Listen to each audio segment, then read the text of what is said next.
देखिए क्वेश्चन क्या कहता है कि यदि ओमेगा, देखिए यहाँ दिया है omega not equal to 1, omega cube equal to 1 तथा डिटर्मिनेंट यानी सारणिक x प्लस 1 ओमेगा स्क्वायर, दूसरा पंक्ति में दिया है omega x plus omega square plus 1, तीसरा पंक्ति में दिया है omega square 1 x plus omega equal to 0। तो एक्स का मान आपको ज्ञात करना है। तो अब देखिए इसके लिए हम लोग क्या करेंगे, इसके लिए हम लोग सबसे पहले लेकर चलते हैं सोल्यूशन में। तो जो सारणिक दिया है इस सारणिक को हम लोग ले लेते हैं, ये जो सारणिक दिया है इस सारणिक को ले लेते हैं और इसके बराबर 0 है, इतना को लेकर हम लोग चलते हैं आगे। देखिए यही है, इसके लिए हम लोग देखिए दिया है x plus 1 omega square omega x plus omega square 1 omega square 1 x plus omega equal to 0। इसी क्वेश्चन को जो दिया है क्वेश्चन को ले लेते हैं।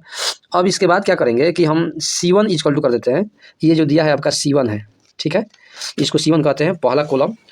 तो हम पहला कॉलम यानी C1 में क्या करते हैं, C1 प्लस C2 और प्लस C3, C1 की जगह पर C1 C2 C3 तीनों जोड़कर लिख देते हैं।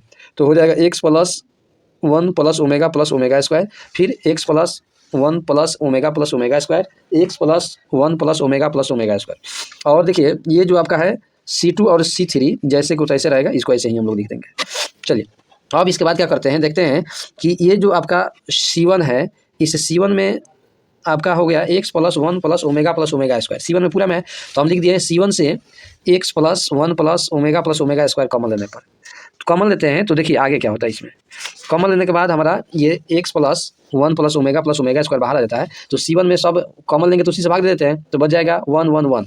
फिर जो C2 और C3 का जो था वही रह जाएगा, यानी ओमेगा स्क्वायर, ये है एक्स प्लस ओमेगा स्क्वायर 1, और फिर ये रहेगा 1 एक्स प्लस ओमेगा। ठीक है, अब हम लोग आगे बढ़ते हैं। तो आगे देखिए क्या देखना है, इसमें हमें इसमें एक्स का मान निकालना है। तो खैर देखिए यहाँ से भी हम लोग एक्स का मान निकाल सकते हैं। कैसे निकालेंगे कि ये गुना में है, उधर फेंक देंगे तो ये भाग में जाकर 0 हो जाएगा। चाहे इसी को ले लेते हैं, हम इसी को ले लेते हैं, तो यहाँ से इधर जाकर ये 0 हो जाएगा।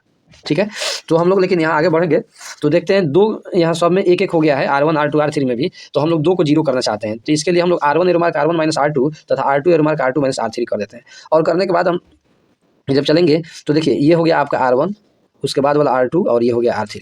तो हम लोग क्या करते हैं, R1 arrow mark R1 minus R2 कर देते हैं। तो R1 arrow mark R1 minus R2 जब करेंगे तो R1 का मान है 1, 1 में से जब हम 1 को घटाएंगे और 1 की जगह पर लिखेंगे तो 1 में से घटाकर 0। तो वही देखिए करने के बाद ये omega minus x minus omega square minus 1, ये हो जाएगा R2 में भी 0, x plus omega square minus 1, हाँ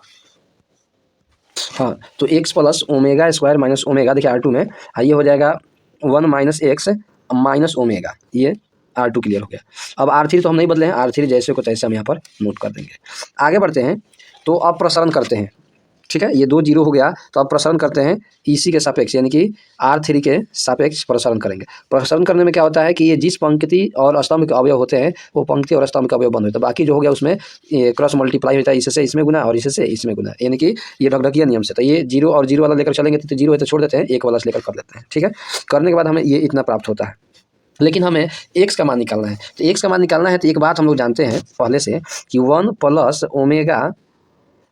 ओमेगा स्क्वायर, ठीक है, इसका वैल्यू होता है 0, ये हम लोग पहले से पढ़े हैं। तो इसलिए जब हम ये गुना में है तो इधर फेंक देंगे, इसके बराबर में 0 है तो हम इधर फेंक देंगे तो सबको तो 0 हो जाएगा। तो इसलिए एक्स प्लस, देखिए ये एक यहाँ से अलग हो गया, ठीक है, हम लेते हैं इसको, यहाँ से ये एक आपका अलग हो गया और ये एक आपका अलग गुना में हो गया, इस सब के बराबर 0 है। तो हम क्या करेंगे कि यदि हम इसको फेंक देते हैं इधर दाएं तरफ तो ये इसके बराबर में 0 हो जाएगा, और यदि हम इसको उधर फेंक देंगे तो इसके बराबर 0 हो जाएगा। तो देखिए हम लोग क्या करते हैं, हम इसी को फेंक देते हैं दाएं तरफ, इसको फेंक देंगे तो ये गुना में है, इधर जाकर भाग में हो जाता है, 0 में कुछ भी भाग देने पर 0 हो जाएगा। तो बच जाएगा x plus 1 plus omega square बराबर 0। लेकिन हम लोग ये जानते हैं, पहले से पढ़े हैं, अभी बताया कि एक्स प्लस ओमेगा स्क्वायर का मान 0 होता है। तो इसलिए हम लोग एक्स प्लस 0 बराबर 0 कर दिए। इससे हम लोग क्या करते हैं, जब एक्स का मान निकालते हैं, देखिए यहाँ जब एक्स का मान निकालते हैं तो एक्स का मान हमारा 0 आ जाता है। ओके, समझ गए।